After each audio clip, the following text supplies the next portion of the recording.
Bonjour à tous et bienvenue pour cette nouvelle critique de film, j'espère que vous allez bien. Ça fait un moment qu'on n'a pas sorti de critique de film, tout simplement puisqu'on en a sorti qu'une. Il s'agit de la critique de Dune. Putain mais tout rime, mais je suis vraiment un crack aujourd'hui, genre qu'est-ce qui se passe? Le cadre n'est pas droit, j'ai rarement vu une installation aussi à chier. On voit même mon calepin derrière, mais c'est incroyable ça, c'est faux!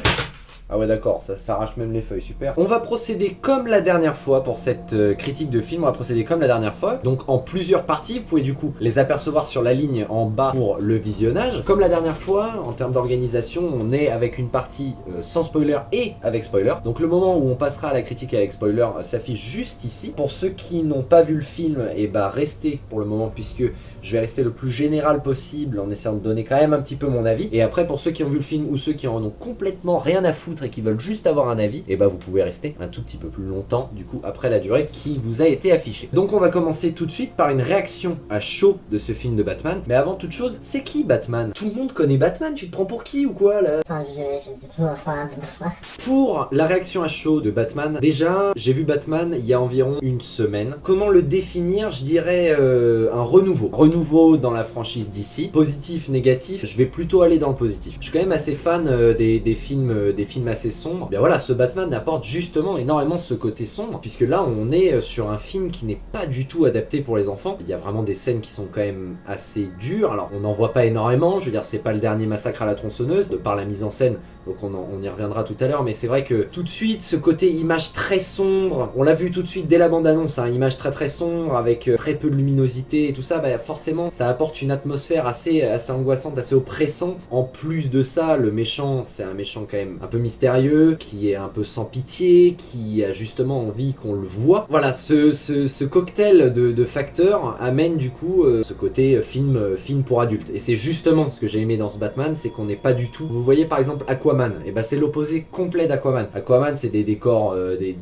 clairs, la ville d'Atlantide qui est quand même assez accueillante, avec des petits trucs sympas. Là on est vraiment sur un tout autre domaine. Donc en termes de réaction à chaud, moi positif, j'ai vraiment bien aimé. Je dirais que le film est quand même long, faut prendre un petit Doliprane hein, après coup, parce qu'il dure quand même 2h55 le film. Je dirais que le seul petit point faible en termes de réaction à chaud, c'est des moments, je dirais pas des moments plats, mais des moments un peu lents qui auraient pu être un tout petit peu accélérés. Après, je dirais que aujourd'hui le cinéma de notre époque, bah, on est habitué à avoir un rythme justement assez rapide, donc c'est vrai qu'un petit peu de calme là-dedans, c'est pas plus mal. Surtout que, bon, c'est vrai que la rapidité, on en a envie justement dans des films de super-héros, des trucs comme ça, parce que voilà, on a envie que ça s'enchaîne, on a envie de voir Batman, on a envie de voir des méchants se faire dégommer, c'est ça dont on a envie en fait. Là, on est quand même sur quelque chose de plus calme, puisqu'il y a quand même ce côté enquête qui revient énormément, et c'est justement aussi ça que j'ai énormément aimé dans ce Batman, c'est que c'est pas un film de super-héros comme les autres, c'est-à-dire qu'on voit pas juste un gentil dégommer un méchant, loin de là, c'est-à-dire qu'il y a tout un côté psychologique derrière. Donc du coup, en termes de comparaison, je pense qu'on pourrait le comparer à Seven en termes d'image, mais c'est vrai que du coup, pour moi, j'irais plus vers un film d'enquête plutôt que vers un film de super-héros. En fait, ce film, je l'ai vécu pas tellement comme un film de super-héros en fait. Alors certes, il y a ce côté justicier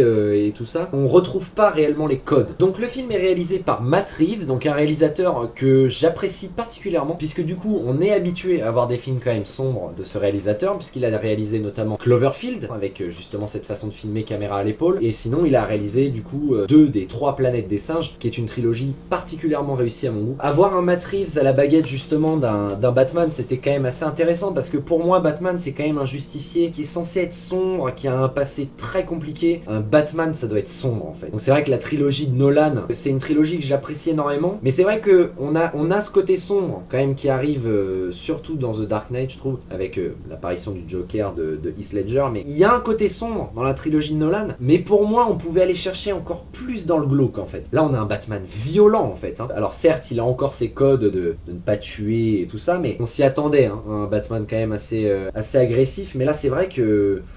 Putain, il y a un truc quoi.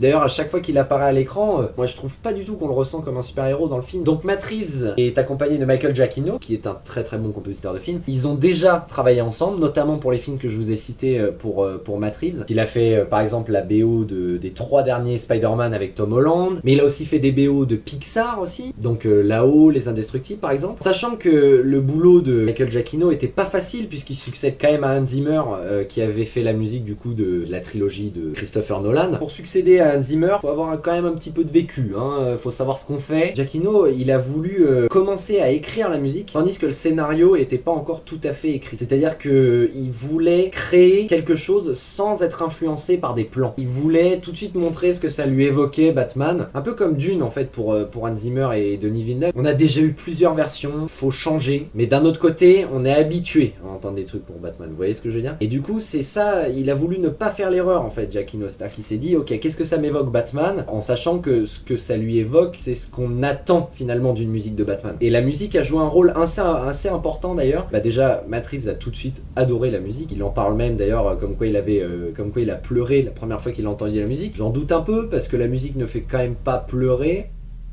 Enfin, je sais pas, hein, mais moi non en tout cas. Elle a joué un rôle aussi important pour Pattinson parce que ça lui a permis vraiment de rentrer dans le rôle. Rôle majeur, cette musique, et dans le film, elle a un rôle assez important. D'ailleurs, chose extrêmement importante dans le film, c'est l'ambiance sonore. En plus des images et tout ça, il y a une ambiance sonore assez continue, dans le sens où on entend vraiment une ambiance sonore en fait tout au long du film. Et ce truc, on s'y habitue à un moment. Une sorte de bruit un peu tout le temps là en fait, tout le temps présent. Ça ajoute encore sa patte au film. Le son et la musique quand même ont un rôle assez important quand même dans le film. Je trouve qu'ils apportent un côté un peu une sorte de prestance en fait pour le film, et à la fois du coup accroît une fois de plus ce côté sombre du film. Pour le casting, beaucoup d'étonnements, c'est ce que je disais tout à l'heure, puisque c'est vrai que Matt Reeves a quand même appelé des acteurs où on s'y attendait pas forcément, surtout dans un film de ce genre. Déjà Pattinson en Batman, c'est vrai qu'au début on a quand même un peu de mal à s'imaginer Pattinson en Batman, parce que maintenant on est habitué en fait à des stéréotypes pour les super-héros. Faut qu'ils soient vraiment musclés, faut qu'ils imposent quelque chose, et c'est vrai que Pattinson, on n'a quand même pas l'habitude de le voir de cette manière-là. Alors peut-être que l'acteur a évolué. Pour ceux qui se sont arrêtés à Twilight et Harry Potter, l'imaginer tout de suite en Batman, on se dit il a peut-être un petit problème maintenant. Mais moi j'ai trouvé que ça fonctionnait quand même super bien, puisqu'il apporte un Batman vraiment tout nouveau, avec justement ce Bruce Wayne qui montre en fait les blessures internes en fait qu'il a, très solitaire, et qui a vraiment créé le personnage de Batman comme échappatoire, comme manière de se défouler un peu. On a l'impression un peu comme s'il voulait penser à autre chose que son passé. Voilà, ce qui explique probablement ce côté très agressif du Batman de Pattinson. On le voit hein, dans le trailer, Bruce Wayne il a un côté sombre de par son look déjà, sa coupe de cheveux, il garde souvent le noir du masque de Batman sur les yeux. Donc le Batman qu'on peut voir dans le film, il a éclos suite à un traumatisme en fait. On a limite tendance à se poser des questions dans le film. Est-ce qu'il a pris de la drogue?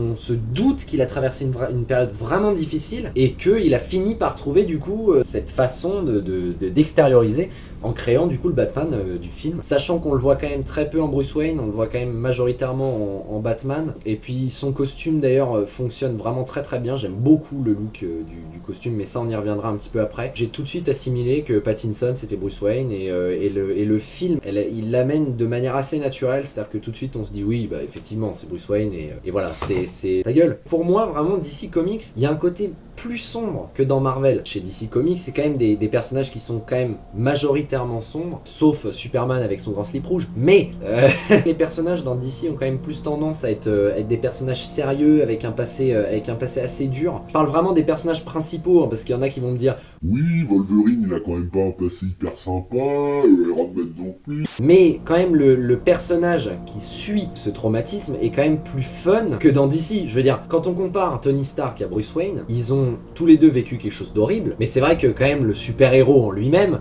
entre Batman et Iron Man, je veux dire, il y en a un qui écoute du AC/DC et l'autre qui défonce des clowns alors qu'il pleut. Enfin voilà, il y a quand même un côté vachement plus sombre chez DC, et c'est justement ce que j'attendais énormément de ce Batman, et j'ai été quand même assez servi, surtout que la dernière fois qu'on a eu le droit à un film DC assez sombre, c'est depuis Joker, et putain mais Joker, mais ça avait été incroyable. Bon alors, Joker c'est quand même un film dans un autre style que Batman, parce que là on a quand même plus du tout ce côté justicier et tout ça, on est plus sur un point de vue psychologique et tout ça d'un personnage. C'est-à-dire que là pour le coup on en oublie même carrément le côté super-héros, super-vilain dans le Joker. Ce côté sombre de DC, on l'avait dans Joker, et c'est ce que je voulais retrouver dans Batman, puisque moi la dernière fois qu'il y avait eu un truc comme ça avait quand même super bien marché du coup pour Joker, et je me suis dit putain, il y a quand même grave moyen que ça le fasse si justement on fait un Batman assez sombre. Parce que j'ai quand même été touché par ce truc de me dire encore un Batman. Non mais faut arrêter les gars là, ça fait 45 fois vous nous faites un Batman, il y a eu le Batman de Michael Keaton, de Christian Bale, enfin c'est... Arrêtez quoi. Je veux dire, il y a besoin de 19 films Batman pour qu'on arrête. Voilà, d'un côté je me disais, encore un Batman. Ouais, ok, bon, on va voir. Et d'un autre côté, j'ai vu le trailer et je me suis dit, pas mal. Quand le film a commencé, j'ai fait, tout de suite, ce côté enquête est venu et c'est vrai que ça a complètement changé ma vision du film. C'est-à-dire que déjà, je suis arrivé dans la salle en me disant, je vais pas voir Wonder Woman, quoi. Mais d'un autre côté, c'est vrai que ce côté enquête, moi, j'ai quand même vachement aimé, quoi. On n'est pas dans un film de super-héros d'habitude, quoi. Il y a pas gentil méchant et c'est le gentil qui gagne à la fin. Alors, je dis pas que c'est pas ce qui arrive ou quoi, hein, mais on n'est pas dans les codes habituels, quoi. Là, on regarde pas un Spider-Man, je veux dire, on regarde pas le Marvel de base, là, qui nous pondent tous les 8 mois. On est quand même sur autre chose, quoi. J'adore ne pas retrouver ce que j'ai écrit. Pour continuer pour le casting, on a Zoé Kravitz du coup qui joue Catwoman. Alors je dirais pas que c'est elle qui m'a le plus marqué dans le film, même si elle apporte un peu une autre version de Catwoman. D'ailleurs la relation entre Batman et Catwoman est assez intéressante. Je dirais qu'il n'y a pas énormément de paroles, mais en fait il y a une sorte de compréhension mutuelle. C'est-à-dire que comme ils ont vécu un peu la même chose, d'ailleurs c'est ce qu'on retrouve un peu dans le film de Tim Burton, comme ils ont vécu la même chose, ils ont une sorte de complicité naturelle qu'ils n'ont pas forcément besoin d'expliquer, c'est-à-dire que justement c'est bien mis en scène et on le ressent assez bien. Et Zoé Kravitz est justement intéressante sur ce point-là parce que c'est vrai qu'on a quand même une Catwoman un peu en pierre, hein. C'est-à-dire qu'elle montre pas grand-chose, on voit qu'elle a elle aussi un passé compliqué. Je dirais pas que c'est quand même la personne qui m'a le plus marqué. Quand même, je pense que Pattinson a très très bien réussi son boulot en tant que Batman. Elle a pas apporté une toute nouvelle manière, enfin un tout nouveau personnage de Catwoman, c'est-à-dire qu'on reconnaît quand même les codes. Et d'un autre côté, c'est pas plus mal, parce que s'ils avaient voulu faire quelque chose qui change complètement de ce qu'on a déjà vu, bah on aurait juste envie de dire, bah attendez, je veux dire, c'est pas ça Catwoman, on nous a habitués à Michelle Pfeiffer,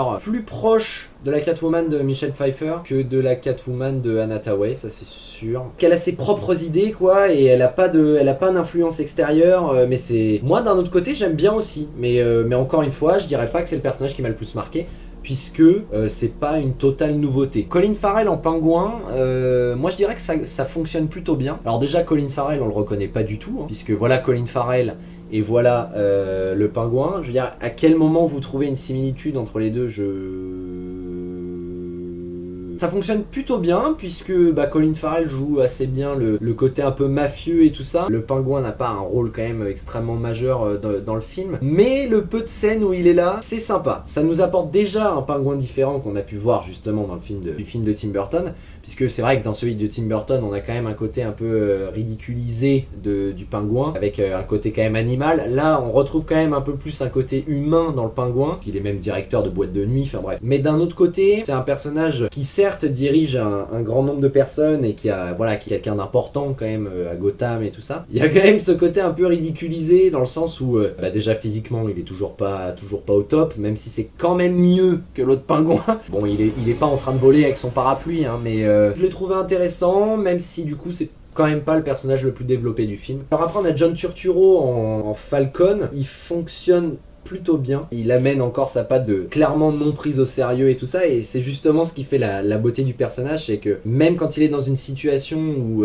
c'est complètement la merde, il va se mettre à rigoler et tout ça, en mode ouais, de toute façon, moi je suis tellement puissant que même si je vais au tribunal, j'en ai rien à foutre. Une sorte de mini Joker en fait, pas au point d'atteindre la folie du Joker, mais vous voyez ce côté puissant qui dirige des hommes de main et qui a tendance à ne pas prendre au sérieux, c'est quand même assez intéressant. Et puis à certains moments où d'un seul coup il se met à plus parler et il te regarde un peu mal, et puis toi t'as juste envie de dire salut Turturro.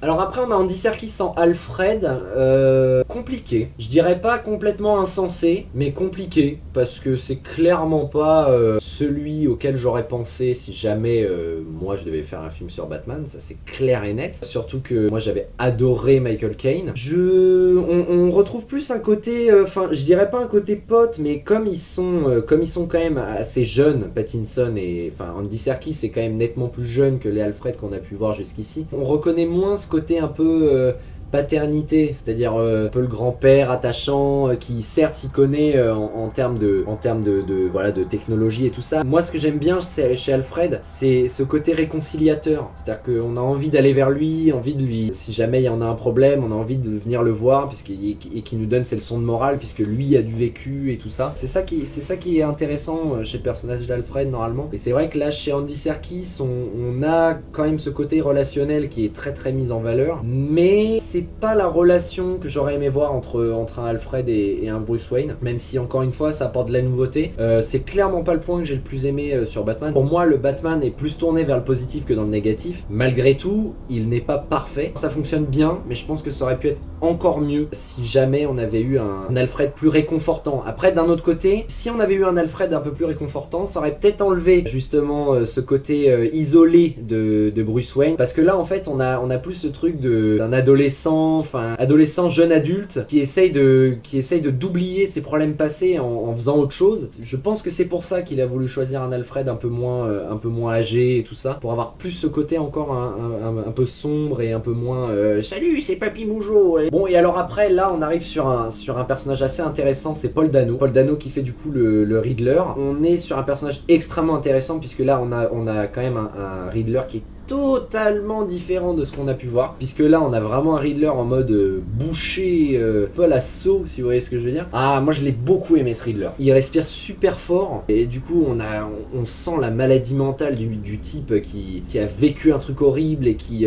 d'un seul coup ah je vais être le patron quoi, vous voyez. je vais être le patron, et du coup après il met en place ses énigmes et tout. Je dirais que l'acting de Paul Dano quand il a son masque, ça change pas grand chose, parce que en vrai on aurait pu mettre n'importe quel bourrin un peu foldingue, voilà, qui respire un peu fort, ça aurait pu faire un peu le même effet. D'un seul coup, quand il se retrouve sans masque, on retrouve une sorte d'enfant qui a vécu des choses horribles, et on voit le problème mental quoi. En fait, ce qui est génial chez Paul Dano, c'est qu'il a ce côté sympathique. C'est le gars que vous pouvez croiser, le gars professeur de littérature anglaise. Enfin, il a une tête de gars normal, il a pas une tête de méchant, et c'est justement ça qui est intéressant chez le Riddler, c'est que il est complètement taré, il a aucune limite. Et d'un autre côté, quand d'un seul coup tu le vois sans son masque, t'as ce truc de te dire non, c'est pas lui, je pense que c'est quelqu'un d'autre. Dès qu'il enlève son masque, on se dit mais ça peut pas être lui, enfin, regarde sa gueule frère, ça marche pas. Et après, quand tu commences à le voir sans son masque, mais qui a les mêmes motivations, tu te dis ah ouais, le mec il a un pet au casque, hein, mais complet quoi. Et Paul Dano le fait super bien. Alors il y a des moments, alors je vais pas donner d'exemple précis de scène, mais frérot là c'est trop. Et d'autres où justement ça collait super bien, parce que le malaise qu'il apportait, ça pouvait être ça, l'envie de mise en scène, mais c'est vrai qu'il y a des moments où non, là c'est pas bon. On est vraiment dans une ville de Gotham qui est sans arrêt plongée dans l'obscurité. Bah c'est un peu à se flinguer hein, finalement la ville de Gotham. Il pleut tout le temps, le peu de moments où on a le droit à un peu de lumière, c'est des couchers de soleil ou des levées de soleil. Ce qui est génial dans le film, c'est qu'il y a des plans où vous pouvez être sûr que vous allez les retenir. Tu sors de la salle et ça y est, t'as envie d'être Batman, t'as envie d'avoir la Batmobile. C'est moi Batman, je t'ai battu. Enfin moi je le trouve extrêmement badass quoi dans celui-là. J'irais même à dire que c'est probablement le meilleur costume qu'on ait eu jusqu'ici, parce que il allie un côté classique avec le masque, et puis c'est pareil, je sais pas, quand il marche et tout, il a le pas lourd, il y a des espèces de petits bruits de métal un peu à la cowboy, mais en un peu plus stylé quand même. En ce qui concerne le Riddler, son costume est un peu en contraste avec l'intelligence qu'il a en fait. Le costume va de pair avec sa folie, parce que comme il est complètement taré, le fait qu'il ait son truc et tout, t'as l'impression que c'est un mec qui sort direct de l'asile, et d'un autre côté du coup ça s'oppose avec l'intelligence du personnage, puisque ses énigmes et son plan est tellement bien trouvé que c'est un peu à la John Doe dans Seven aussi. C'est-à-dire que ce qu'il a prévu c'est ultra ingénieux, et d'un autre, le gars a clairement un problème, puisque pour faire ce qu'il fait, faut avoir quand même un peu un pet au casque quoi. Attention, petit message pour vous informer qu'à partir de ce moment nous passons la partie spoiler, donc pour ceux qui ne veulent pas trop en savoir sur le film, merci d'avoir suivi la vidéo. Quant aux autres, et continuons. Ce qui est assez troublant dans la première apparition, c'est que d'un côté on a l'impression que les gars connaissent Batman, ils voient le logo dans le ciel, ils disent putain c'est la merde et tout, et d'un autre côté t'as Batman qui arrive et t'as les mecs qui sont là, oh ça va être easy et tout, et tu vois t'as un mec qui s'approche et tout, il se dit je vais te défoncer la gueule et tout, bah non, du coup il se fait retourner par Batman, et après t'as tous les autres qui courent en mode il fallait pas faire ça et tout, mais bon en même temps ce serait un peu ridicule si Batman juste il arrivait et puis dès que t'avais un méchant en face il fait tu es trop puissant pour moi, je m'en vais. Il y a une sorte de parallélisme en fait entre Batman qui essaye de comprendre ce que Riddler veut lui dire avec justement ses parents Thomas Wayne, tout le côté politique, et t'as le parallélisme avec Catwoman qui perd sa meilleure amie et qui veut absolument venger sa meilleure amie. Ça fonctionne un peu côte à côte, mais l'histoire de Batman c'est celle qui nous intéresse le plus, donc c'est vrai que l'histoire de Catwoman passe un peu au second plan. Si, il y a quand même la fin où j'étais un peu déçu. Je dirais que tout ce truc où t'as le stade qui commence à être inondé, tout ça. Ouais. Côté un peu film catastrophe. Je sais pas, la fin est un peu particulière. Ça fait vraiment déjà vu, mais bon. D'un autre côté, on peut pas complètement renouveler, c'est-à-dire qu'on peut pas trop en demander. Du coup, Catwoman qui s'en va et Batman qui s'en va aussi. Enfin voilà, il y a une sorte de séparation. Ce qui est assez intéressant puisque en fait, comme Batman et Catwoman se séparent, c'est un peu comme si les deux histoires qui étaient liées depuis le début et qui font la lignée du film se séparaient d'un seul coup, et donc, fin du film. Et c'est que du coup, à Arkham, le Riddler se trouve dans la cellule qui est, eh bien, juxtaposée à celle du Joker. Et non, ce n'est pas le Joker de Joaquin Phoenix, j'aurais bien aimé, mais ce n'est pas le Joker de Joaquin Phoenix, mais là, on a le droit à un Joker bien sombre, pas du tout celui de Jared Leto. Ah, il a l'air bien inquiétant, ce Joker-là, mais bon...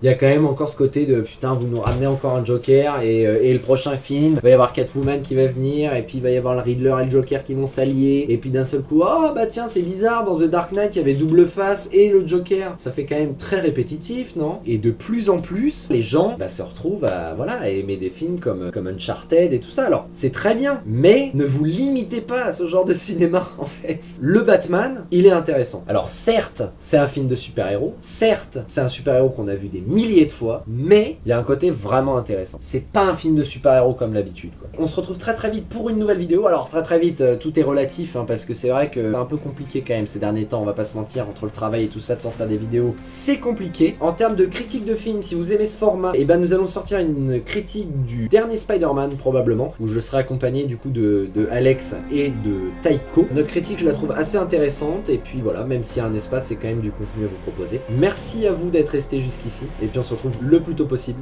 pour une nouvelle vidéo. Ciao ciao.